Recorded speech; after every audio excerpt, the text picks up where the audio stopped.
Esto es Alcanzando a Betty. 3 mujeres a través de conversaciones auténticas, llenas de risa y mucho amor. Un podcast para reflexionar, aprender y sobre todo, tomar la vida con humor. En serio. ¡Buenos días! ¿Cómo están hoy día? Buenas tardes. Hoy estamos en el capítulo 2 de la temporada 6 de Alcanzando a Betty. Ok. Betty. Bien. Partimos con la sección Betty Responde. En forma inmediata. Esta pregunta la hizo ChatGPT. ¿Sabes Ya. qué es ChatGPT? Sí, más o menos. Así ¿Ah, que, qué es lo que? ¿Qué? El que lo sabe todo. ¿Ese no era Google? También. Es primo. Primo hermano. Pero lejano. El otro en primer grado. Tal cual. La pregunta dice, cuando se es mayor, ¿es bueno decir la edad o es mejor ocultarla? Oye, cuando llegue a esa edad, les puedo contestar eso. Pregunta contestada. ¿A qué edad empieza una persona mayor? Se dice que es una persona mayor. ¿Qué edad? 5 meses, 6 meses. Depende. Pero yo creo que generalizado, cuando alguien dice alguien mayor, se imaginará 75 hacia arriba. Oye, es muy relativo, porque en mi caso, por ejemplo, yo cuando tenía unos 57 de haber sido, pensaba que se acercaban los 60 y que ahí en realidad yo tenía que cambiar mi vida, tenía que dejar algo y ahí salió la idea de hacer el video para que eso permaneciera después de mis 60 años. Me Y- acuerdo. O sea, no me acuerdo que me contaron. No es como que estaba ahí. Ah, así nace el video de Yoga Claro, 2000. de Yoga 2000. Entonces para mí los 60 años marcaba algo súper importante. Y curiosamente era como el término, porque yo quería hacer ese video para que quedara algo, porque se suponía que yo ya cumpliendo los 60, no iba a seguir ni mostrando, ni incluso en la práctica misma a lo mejor iba a decaer mucho. Y no sabía que me faltaban 30 años de práctica. Entonces cumplí los 60, los 65, los 70 y empecé a darme cuenta qué joven eran esas personas de esa edad. Esas personas No, en de serio. 60. Y lo digo muy en serio. Ahora cuando una persona me dice que tiene 60, que tiene 70, si ves esa persona es una lola, un lolo. Y vete tú, ¿a Tan qué joven. edad decís? Yo encuentro que este es como un quiebre cuando alguien dice, no, ya en realidad estoy mayor. Las personas empiezan a usar el pelo corto. Ya no lo usan hasta las pechugas, ponte tú. Lo usan- Yo también tengo algo muy especial que hice en realidad un poco contra mi voluntad, porque yo tenía 22, 23 años, 22. Y mi novia en ese momento empezó, oye, pero ¿por qué no te cortas el pelo? O sea, me encantaría verte con el pelo cortito, qué sé yo. Y yo me corté el pelo. Ese novio era. El Roy, El Roy. claro, el Roy. Y tengo una foto ahí. Mi novio de ese en tiempo. que, claro, en que... Porque ahora tiene otros novios. Exactamente. Entonces me corté el pelo y no me gustó. Ah, ¿no te gustó? No. Ahora reconocí que era práctico. Estaba viviendo en una parte donde no había muchas peluquerías, mejor dicho, no había ninguna. Y el Roy me decía, oye, además yo te recorto cuando quieras. Pero a mí realmente no me gustó. Entonces eso marcó también algo en mí en relación al pelo corto o largo. ¿Pero y ahí te lo dejaste corto para siempre? Sí, pues en realidad después lo dejé largo un tiempo, pero nunca tanto como lo tenía. Yo lo tenía más o menos, no tanto como tú, pero largo. Yo casi no tengo recuerdo de haber visto una foto de pelo largo la Betty. No existe. Hay una, creo Yo no que está en un veraneo o algo así, que está con el pelo como está por acá. Un poquito más largo. Claro. Y esa fue también una pelea con mi papá, porque mi papá a mí me encantaba el pelo largo y mi papá siempre estaba pidiendo que yo me cortara el pelo. Ah, también te pedía. Todo el rato. A él le gustaban las mujeres De de pelo. pelo corto. O sea, o a lo mejor más profundo no le gustaba el pelo largo. ¿Y qué opinan de las personas que en algún momento deciden dejarse las canas? ¿A qué edad ya uno se puede dejar las canas? Bueno, cualquiera obviamente. Pero cada uno hace lo eso que es quiere. súper de género, porque los hombres se dejan las canas y se ve súper raro O sea, un hombre teñido. A mí no Yo me de gusta hecho el hombre teñido. tengo un amigo que le salieron canas a los 20 años y se las dejó. Y lo usa para su pega. Se ve más grande, tiene más autoría. Mira. No, a mí me gustan los hombres con sus canas. A la inversa, cuando es teñido, si no se nota, bienvenido sea. Pero si se nota y sea así, no me gusta. Qué En curioso cambio, eso. encuentro que las canas en un 90% les queda muy bien. Es que está el referente de George Clooney, que es como el vino. George Clooney, que ¿lo conocen? Sí, ¿cierto? estupendo, Es me estupendo encanta. y me es encanta. canosísimo y Ya. cada año mejora. Oye, Qué es regio. impresionante eso, la diferencia de las canas en hombres o mujeres. Ya, y la mujer a qué edad ya podría... Yo me acuerdo que yo tenía una bisabuela, y miren el nombre que tenía, se llamaba Lastenia, Claro, que conocí. que tú conociste, y yo siempre la conocí de pelo blanco, siempre. Obviamente bisabuela, no sé en realidad qué edad tenía ella cuando la conocí, pero siempre tuvo el pelo blanco, pero se veía estupenda. Regia. Regia. Yo también la conocí, era preciosa ella. Y yo incluso creo que se teñía las canas, porque Ella era fue, muy ella blanco. fue primera dama, po. Sí, pero express. No importa, po, pero fue No primera importa, dama. pero fue. Primera dama de Bolivia como por 2 horas, sí, y de Bolivia. Sí, pero ser primera dama de Bolivia. Y ella tenía el pelo blanco y yo encuentro que se veía preciosa. ella era Y se ponía unas glamorosa. perlas gigantes y siempre Preciosa ella. Claro. Yo tengo esa sensación de ella muy linda. muy Sí, linda. yo me acuerdo de ella como una persona muy grata, muy distinguida, alta, muy... Era una primera dama. Estaba pintada para primera dama. Las ten. Pero hace años atrás, yo me acuerdo cuando yo era chica, teñirse el pelo era mal visto en la mujer. Era como de prostituta, así como... Pero teñirse las canas, no. También, ¿También? todo. Echarte tintura en el pelo no era bien visto. Pero eso hace 1000 años atrás. Es que, Hoy es que eso día no te explica... echáis tintura, iría una perna. Exactamente. Perdón las que están ahí sin teñirse el pelo, pero... Claro. Pero en verdad que yo me lo teñí a los 14, yo creo, por primera vez. Como lo hizo la Yoli. Como la Yoli. Que Claro. se lo tiñó en un... Y aquí Ella colocado. era precursora. Claro, y ahí, imagínate cómo estaba su mamá, o sea, mi abuela estaba, pero desquiciada porque era mal Imagínate. visto. Era mal visto teñirse. Ya, pero volviendo a la pregunta de ChatGPT. ¿Es bueno decir la edad cuando se es mayor o no? Depende de la ocasión, me encuentro yo. No tiene para qué andar diciendo, oye, yo tengo tanto. Pero Igual genera prejuicio porque hay mucho tema con la edad, yo creo, al menos Yo en nuestra encuentro que cultura. no. ¿Tú encuentras que no? Yo encuentro que no es bueno decir la edad. Por eso Ah, mismo, que no es por- bueno que decirla. no es bueno decir la edad porque genera prejuicio. Claro. Porque al final si yo te oye, digo... es cierto. Si yo estoy muy mal mantenido, ponte tú que fumé toda mi vida y llegué a los 70 y estoy hecho papa. Y digo que tengo 70, van a decir, uy, se ve como de 90. O mejor ni decir. Claro. Y viceversa, si te veis increíble, uy, ¿para qué decirlo? No, si te ves increíble, nadie te pregunta. Igual Sí, te pregunto. acá todo Sí. el rato preguntan Sí. la edad. Todo el Yo le rato. pregunto la edad hasta a la gente de 30. Todo el rato. A mí me impacta lo importante que es la edad para todos nosotros. Es que si la edad es una parte de tu radiografía como persona, para entender en qué etapa estás. Es distinto estar en los 20 que en los 35, distinto estar en los 35 que en los 50. Como para Y entender ya en así qué estáis. sucesivamente. Y así sucesivamente. Claro, entonces yo creo que sí genera prejuicio. O sea, de hecho, que este tema a mí me apasiona, que es cómo hacen en los países nórdicos para tratar de disminuir los sesgos. ¿Ya? Entonces los currículum cada vez llevan menos cosas que no sean estrictamente tu carrera profesional. O sea, qué cargos has realizado, ya qué responsabilidades has tenido, qué logros has tenido. Y van cada vez disminuyendo más cosas. Entonces, por ejemplo, los nombres. El nombre, tú dices, oye, pues el nombre de la persona. No, pero el nombre también genera El apellido, sobre todo. un sesgo, sobre todo el apellido. Entonces, ya cuando se le presenta la terna de los headhunters a los que van a decidir, los currículum van sin nombre, ¿ya? Después, para evitar otro tipo de problema, ahora van sin género. No te creo. Y ahora van sin fecha de nacimiento para que no puedan calcular las edades. Persona Ah, que tuvo ¿sí? cargo, claro. Ahora, si la persona pone a lo mejor los periodos en que realizó los cargos, a lo mejor se puede más o menos hacer una aproximación y la van a hacer mentalmente de seguro. Pero es increíble que cada vez se van eliminando más antecedentes para evitar los sesgos. O sea que, no, mira, es que es mujer joven, entonces sí o no, dependiendo de lo que sea, el prejuicio que tenga la persona en su cabeza. O si es, qué sé yo, una persona de edad, bla, bla, bla. Sí. Mira, o sea, coincidimos ahí. Las tres consideramos que no conviene decir la edad. En ninguna circunstancia, o en algunas sí. No, porque con el médico mejor decirle. Yo digo, tengo 20.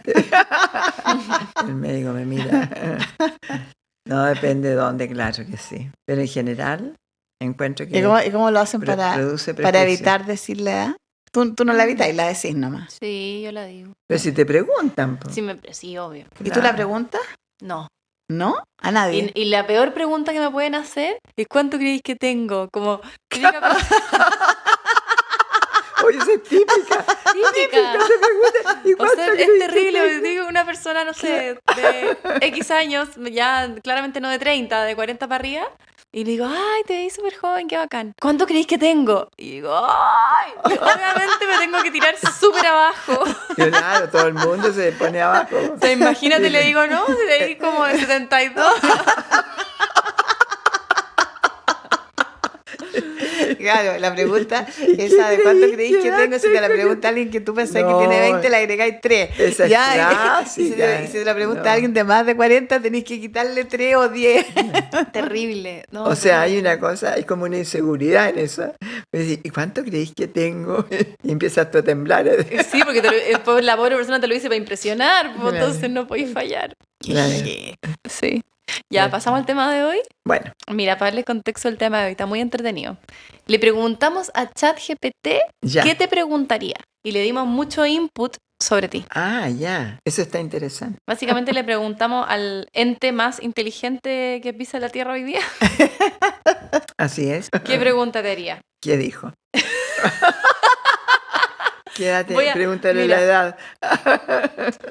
Más que una pregunta es un tema, puso un tema, que es un Ya. tema muy entretenido y es el individualismo. Entonces voy a leerte un poco un extracto del tema que puso ChatGPT, que es el individualismo. Entonces, nosotros siempre en este podcast hemos hablado del yo mismo, de autoconocerse, de ser uno mismo, de permitirse ser uno mismo. Y ellos ChatGPT, alias un computador, nos dice: cuando digo yo misma y me refiero al individualismo, ¿qué son? Son actos llevados a cabo por un individuo que reflejan su propia voluntad sin considerar las normas, ni los deseos ni las necesidades del otro. Esto implica una postura que enfatiza la autonomía y la independencia de la persona, priorizando sus metas personales y sus propios objetivos por encima de los objetivos grupales o sociales. En un diario decían que las personas raras son raras porque son individualistas y son muy obsesionadas con ser ellos mismos. Ser uno mismo es ser crítico con la realidad, es exponer lo que nos gusta y lo que no, y es no permitir que los demás se adueñen de nuestra vida. El ChatGPT lo plantea como un mensaje de responsabilidad. Y cuando decimos yo mismo, enfatizamos que hay una implicación personal en algo, yo en algo. Entonces, la pregunta o el tema va un poco como, ¿es raro el individualismo? ¿Es un poco egocéntrico? ¿Incluye una parte que es un poco alejarse del resto y no ser considerado con el entorno? ¿Se entiende la pregunta o no? ¿O el tema? Claro, porque yo creo que hay como una contradicción al final en que, por un lado, yo tengo que ser yo, y por otro lado, eso como que va, como que se ve egoísta, se percibe egoísta, como que yo tengo que, al revés, estar más bien pensando en el prójimo más que en mí mismo. No, yo lo encuentro súper interesante porque siempre hay una interpretación injusta en relación a esto de conocerse a sí mismo, del egocentrismo, de ignorar el resto, de ser una persona muy voluntariosa. Y otras personas dicen, ah, sí, yo me conozco a mí mismo, yo porque yo hago lo que quiero, me enojo porque cuando quiero enojarme porque es verdad. Entonces no hay un buen entendimiento en relación a esto del autoconocimiento y al ser uno mismo.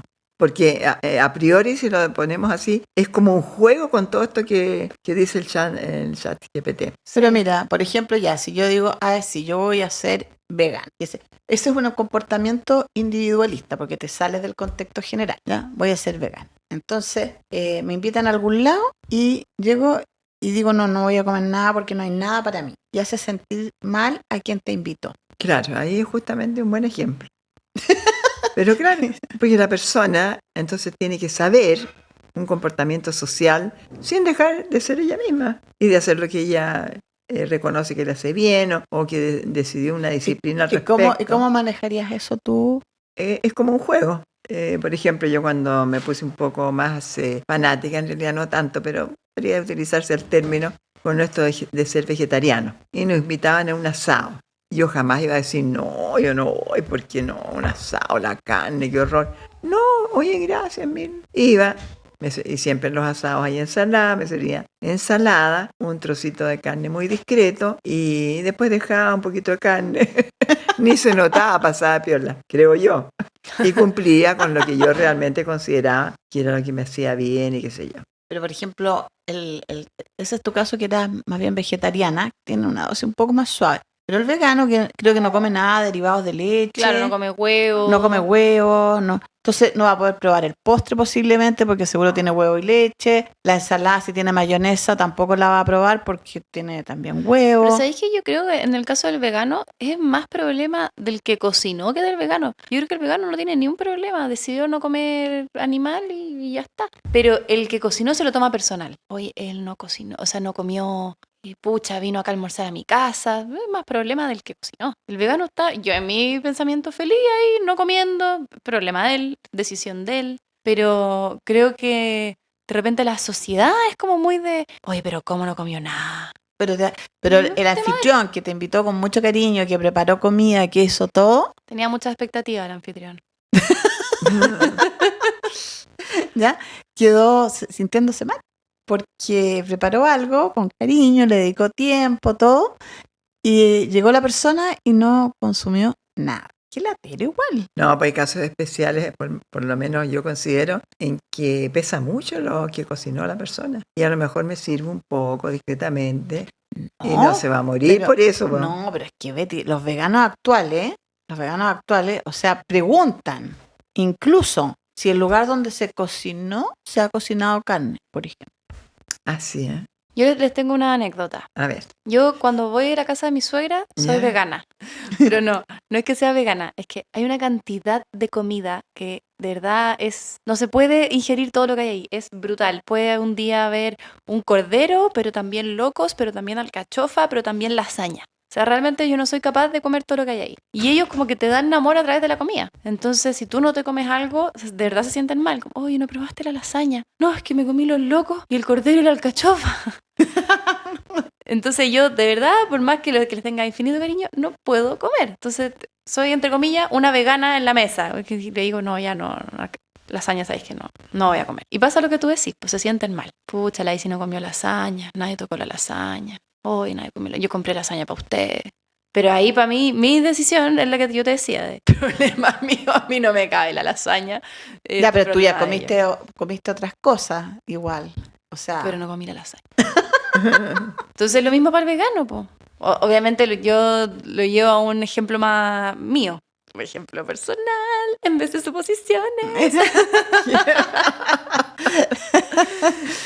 Pero yo siento que para el vegano es lo mismo, es una decisión de él, no tiene nada contra el que cocinó, fue al almuerzo porque probablemente le tiene cariño, si no, no iría, y ya está, no come nomás. Bueno, ¿y quién conoce a un vegano? O sea, no, a mí- vegano y lo ha visto esto. no, yo he visto personas que hemos ido, por ejemplo, a un restaurante y ha preguntado cosas que a mí me han dejado perpleja. O sea, porque le dicen, oye, no, pero sirve de tal cosa que eso no tiene ni leche, ni esto, ni el otro. Y le ha preguntado cómo lo cocinaron al garzón. O sea, yo he visto a y veganos después devolver deciden el no comer. plato, como, Claro. oye, esta cuestión tiene sabor a carne Claro. y claramente fue cocinado en la misma parrilla, así que llévatelo. Llévatelo, exactamente, tal cual, así. A mí la experiencia, la primera persona que yo conocí que en realidad no era vegetariana, era naturista, está sentada aquí en esta mesa, en una época en que esto no se conocía, era súper disruptivo. O sea, decir que yo tenía una mamá que en la casa, en vez de hacer pastel de carne, hacía el pastel con nueces y con soya, era lo más raro que pisa la tierra. Se está anticipando. No, fue absolutamente visionaria, o sea, con el yoga y con la alimentación, absolutamente visionaria, o sea, y no visionaria de 5 años, visionaria de 30 años, o sea, impresionante, ¿ya? No, de verdad, o sea, para mí incluso me provocaba en muchas oportunidades como una ansiedad cuando llegaba a alguna parte y como que todos decían, esta persona es vegetariana o es vegana, y como que la gran novedad. Y a mí me dan unas ganas, una ansiedad de decirle, oye, en mi casa hace 20 años o 30 años que hay una persona así, de que... Increíble, porque hoy día con todos los restaurantes veganos, light, veggie que hay. Ya, claro. Sin embargo, la Betty, yo no sé si sería porque era ella un caso realmente extraño, absolutamente individual. ¿Ya? ella tenía, para mi gusto, una cosa que era impresionante, que ella lo describió ahora, que era más acentuada, yo creo, de lo que ella la describió, que es que efectivamente ella jamás decía, no me sirvas o yo no como de esto. Jamás. Nunca decía que no. Nunca decía que no, nunca decía, no, es que yo soy naturista o yo soy vegetariana o yo soy no sé qué. No decía nada. Y comía lo que ella quería. Eso sí. Entonces, por ejemplo, el caso con la lasaña, ¿ya? ¿Ella qué habría hecho la Betty? Si siente que las personas que hicieron la lasaña se van a sentir. Se lo hubiera servido. Se la hubiera servido. ¿Y qué hace? La dejaba en el plato. Después se paraba, pasaba cualquier cosa, agarraba el plato. Y cuando mi suegra le hubiera dicho, oye, ¿no te comiste la lasaña? ¿Qué diría? Estoy satisfecha. Eso es irrebatible. Si tú dices que ya estás satisfecha, otra persona no te puede decir, no tiene que seguir comiendo. Pucha, pero un pedacito. No, Lo compramos para ti. Realmente estoy satisfecha. Lo más probable es que ella le haya sacado una esquinita. Entonces ¿Y qué la hace? ¿Se la da al perro? No sé si la deja ahí o no. Entonces le voy a decir si la probé. No, porque pongámonos en lo que dice Carreño o lo que corresponde en una comida como importante. ¿Qué es más importante? Que la persona deje algo ahí, debe dejar el plato limpio, demostrando que estaba todo muy bueno, o al revés, dejar discretamente. Que hay situaciones ahí que... No, Carreño dice, por un lado, que siempre hay que dejar un poco para demostrar que uno decía eso, quedó suficientemente alimentado, como que no te faltó como que si comida. queda el plato vacío, como que te tienen que ofrecer más. más. Y si no hay, eso Claro. es una falla. Claro. ¿Ya? Pero eso por un lado. Pero por otro lado, los grandes protocolos preguntan qué es lo que come cada uno y no se sirve nada que sea complicado. Por ejemplo, no te van a servir en una cena de gala con un altísimo estándar protocolar una alcachofa, para que estés chupeteando la alcachofa. ¿Ya? Eso no va a ocurrir. No, lógico. ¿Ya? Y preguntan qué es lo que come cada uno, las excepciones, y se elige un menú que converse prácticamente con todos. O sea que dependería del cargo de la persona. Claro, entonces eso es una forma, podría ser, de egoísmo. Como lo manejabas tú, yo veía que no hacía sentir mal a las personas. A pesar de que yo veía lo rigurosa que eres en que al final te comías las lechugas solamente. Solo las lechugas. Sin embargo, no parecía que estaba ocurriendo eso. Ella estaba súper integrada, andaba con el plato para todos lados, no era un atado. Entre medio lo botaba. No, lo dejaba por ahí. Ya se acababa la cuestión feliz, no Una tenía maga. tema si es un asado y si no. Y si es una comida, claro, y después como que dejaba y, que estoy muy satisfecha. ¿Ya? No hacía sentir mal ni le ponía una exigencia sobre la mesa, sobre los demás. Como debe ser, claro. Tal vez eso está un poquito en muchas cosas en mi vida, que yo es como considerar el espacio que los demás merecen y que yo tengo que dar. Pero independiente de eso está la otra parte interna de la persona que tiene todo su derecho a hacer también lo que quiera. Bien básico, pero... Es un arte, ¿ah? Lo que hace la Betty es un arte. Es un arte. Pero igual uno se da cuenta. O sea, yo te he invitado muchas veces a almorzar y ya las porciones para la Betty son las más chicas. O sea, y al final, a largo plazo se dan cuenta los invitadores. Sí, la proporción, claro, la cantidad, sí, pues eso va disminuyendo, conviene, en la medida que avanza, que caen las hojitas del calendario, hay que ir disminuyendo las cantidades de comida. ¿Cómo? O sea, yo si invito a la Betty a un asado, jamás le serviría así como un pedazo de carne. Diría, ay, un pedazo grande, así, oye, ponme jamás. pollo y carne. Pero si se lo sirves... Ese para Hernán. Pero si se lo sirves, ella no te va a decir... No, te va a preguntar, por ejemplo... Si tú le preguntas, ¿tienes te va a decir, "Es pollito, chiquitito". tienes pollo, tienes pescado, qué sé yo? Ya. Si ella ve que en la parrilla no hay ni una otra cosa, te va a aceptar el pedazo y no te va a hacer sentir mal. No te va a decir, ay, no tenéis pollo ni pescado. Eso no lo va a hacer. No. Salvo que ella estuviera dateada de que eso existe. De que está en la cocina. De que está en la cocina, claro. Oye, qué entretenido escuchar cómo soy. No, es lo que no, la experiencia que vivimos. A lo mejor tienes otras que no hemos visto. Ya, pero volviendo al tema de ChatGPT, que era cómo comparte el individualismo con el seguir siendo un cine, haciendo finalmente lo que tú quieres. Está dentro de... Sí, indudablemente. Pero inquebrantable tu decisión inicial. Por ejemplo, si decidiste no comer carne, no sé. Bueno, pero según la ocasión también, tan inquebrantable, porque todo no es tan rígido. No es para tan ti. rígido todo, claro, yo considero que no es tan rígido. Y los extremos tampoco, porque también se postula que conviene comer de todo, comer proporcionadamente, pero que hay que comer de todo. Ay, yo encuentro que no. Fíjate que ahora decían, ponte tú, justamente ayer, leí que el huevo era el mejor alimento que había. Y el huevo que estuvo A tan vetado. excepción, hay solamente una cosa que es más, que tiene más cualidades que El el pescado. huevo. No, ¿Qué? La manzana. no, ¿Qué? la leche materna. El huevo. Bueno, si lo pensáis, el huevo es como tragarse un feto de gallina. Ultra nutritivo, hay un cuerpo entero ahí. Yo igual entiendo un poco a los vegetarianos, a los veganos. ¿Sí? En verdad, o sea, si lo pensáis, comerse un pedazo de carne, el asado es más una cuestión social, pero a nadie le gusta comerse un asado imaginándose cómo mataron a la vaca. En cambio, a nadie le complica comerse la lechuga imaginándose cómo cosecharon la lechuga.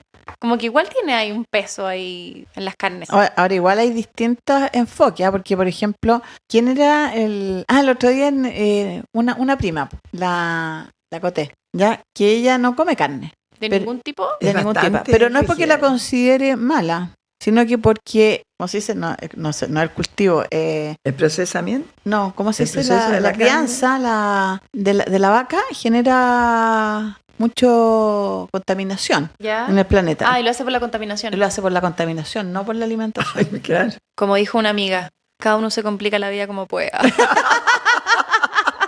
Oye, qué bueno ese pensamiento. Eso es lo mismo. Yo no tengo por qué estar de acuerdo con lo que pienso. Cada uno se Es de esa Oye, categoría. Estábamos en una comida discutiendo si era mejor comprarse una casa en la playa o mejor arrendar, que nos lo tocamos en este Sí. podcast. Claro. Entonces ahí decían, no, pero es que sabéis que con ese pensamiento yo termino yendo todos los años a los peores lugares porque a la hora de arrendar no hay presupuesto. Y el otro, no, es que hay que arrendar porque no tiene sentido. Bueno, la típica discusión. Sí. Hasta que una dice, ay, si cada uno se complica la vida como puede. El que Qué compra y el que bueno, arrienda. Genial. Claro, tal Qué cual. buena. Sí. Claro. Está bien. Bueno, mini paréntesis. Pero yo voy a decir algo, volviendo al tema de el individualismo contra el ser un ser sociable. A mí personalmente me pasa al revés con el individualismo. Yo tengo que como que autorizarme a mí misma para poder ser individualista y hacer lo que yo quiero.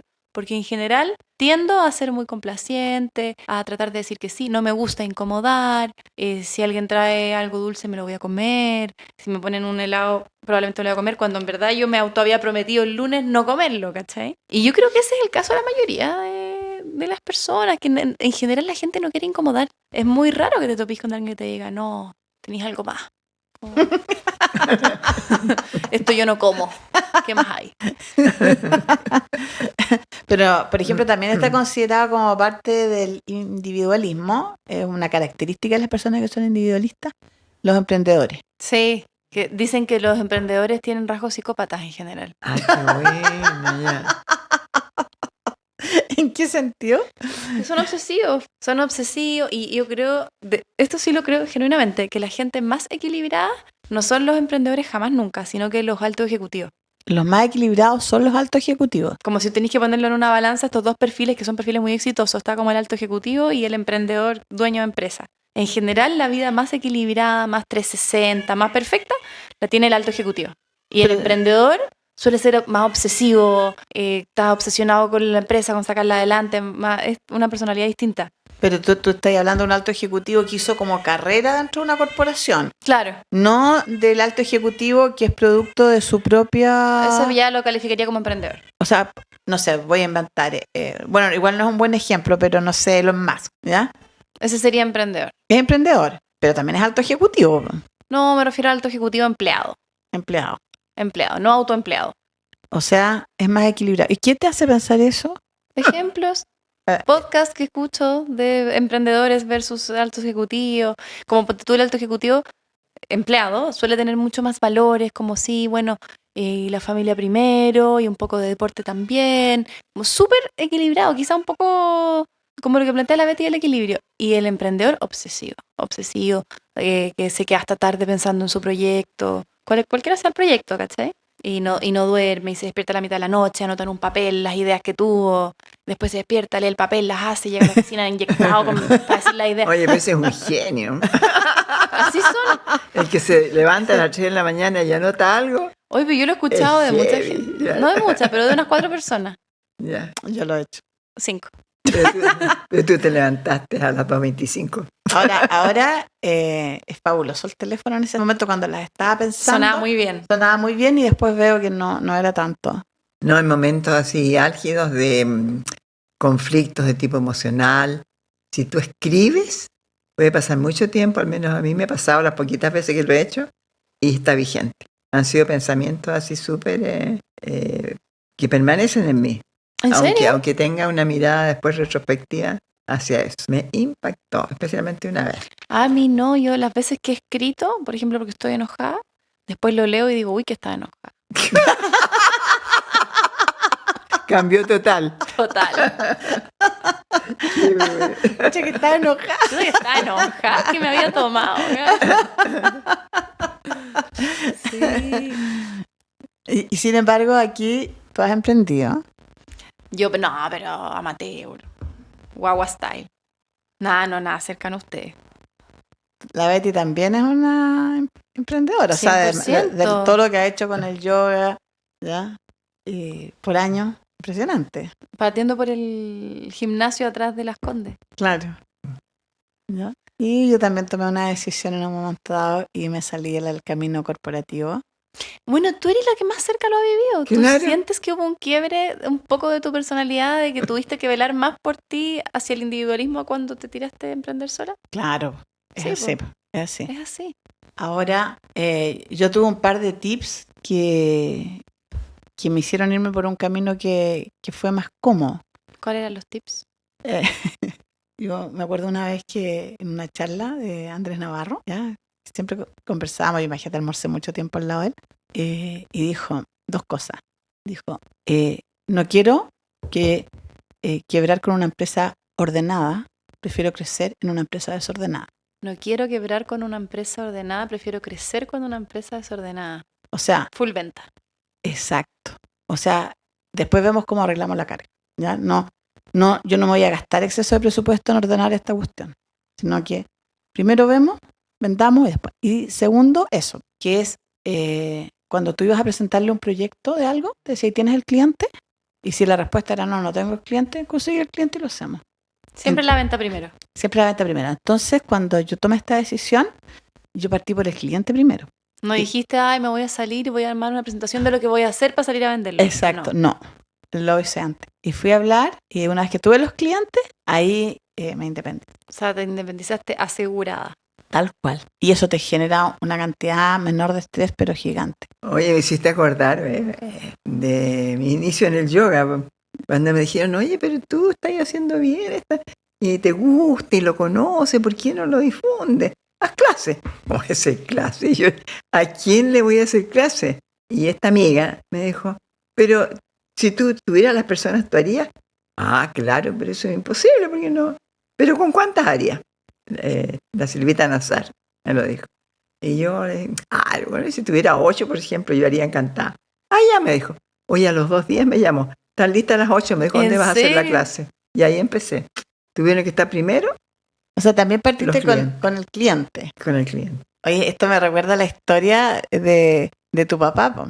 Cuando decían armar la empresa. ¿Ya? ¿Qué empresa? ¿Acemed? Sí, pues, ¿ya? Decían armar la empresa y armar la empresa y no tenían nada de stock, nada. Y les llega el primer llamado de que alguien quería un catre clínico en su casa. O sea, ellos publican, se arrienda catre clínico sin el catre. Sin el catre. Y los llaman. Y parten corriendo a comprar el catre y a dejárselo al cliente. Primero al cliente. Oye, qué bueno. Mira, bueno. En diferentes niveles. Y yo creo que el caso de Cristian con alta visión también tiene un poco ese componente. Como que salió a venderlo sin... Hay un porcentaje de riesgo. No, como que le dijeron, o sea, le dijeron, haz eventos, ¿por qué no lo hacía esto? ¿Por qué no lo hacía lo otro? ¿Por qué él hacía estas cosas ahí en la estaca? ¿Ya? Pero él esas las hacía como empleado, o sea, lo contrataban para irse en el verano, qué sé yo, y después le dijeron, oye, pero ¿por qué no? A lo mejor él podría contar esta historia bastante mejor, pero como introducción también me da la idea de que él partió como con el cliente, o sea, no fue así, tengo esta idea, voy a hacer una empresa de esto y ahí me hago la PowerPoint y la voy a ofrecer. No. después la PowerPoint, después la compra de productos, después todo. Es un buen aprendizaje el que estamos hablando. Bueno, Oye, sí, sabes que ahora va a hacer emprendimiento. pero son personas individualistas. Súper individualista. O sea, hay que ser individualista y emprendedor o emprendedora cada día. ¿Hay eso y esa componente nueva? Ahora, Y cada Sí, día, me gustó. cada día. Importante. Nos agradecemos, damos amor y gracias. Vale. ¿Y alegría? Nos alegramos. ¿Nos damos agradecemos alguna cosa? y nos damos amor. Ya. Bien, me gustó la conclusión de la Betty. Sí, muy buena, muy buena. Así que vamos por cada día. Bien. Agradecimiento, Alegría, amor. Esto fue Alcanzando a Betty. 3 mujeres, 3 generaciones, en una conversación auténtica llena de amor y autoconocimiento.